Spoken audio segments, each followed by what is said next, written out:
সকাল সকাল এত সুন্দর একটা বার্থডে সারপ্রাইজ পেয়ে কেমন লাগছে? ভালো লাগছে, কারণ আজকে মানে আমি এক্সপেক্ট করতে পারিনি সকালবেলা ঘুম থেকে উঠিয়েই আমাকে কেক কাটতে শুরু করে দেবে। কিছুক্ষণের জন্য তো আমি দেখতেও পাচ্ছিলাম না কিছু, এতটাই ঘুমের ঘোরে ছিলাম। বাই দ্য ওয়ে, আজকের দিনটা খুবই শুভ।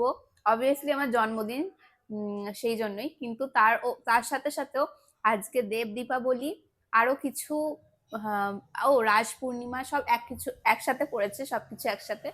তার উপর এখন কিন্তু তার উপর এখন কিন্তু আমি আছি পুরীতে। তো আমি চেয়েছিলাম এই বছরটা পুরীর জগন্নাথ মন্দিরে ঠাকুরকে দর্শন করে, ভগবানের দর্শন করে শুরু করব। তো খুবই ভালো ফিল হচ্ছে, খুবই পজিটিভ ফিল হচ্ছে। অ্যান্ড তখন কেক কেটেছিলাম, নিজে খেতে পারিনি, এখন খাচ্ছি। তখন খেতে পারিনি কারণ ব্রাশ করিনি, সবাইকে খাইয়েছিলাম, নিজে খেতে পারিনি, এখন খাচ্ছি।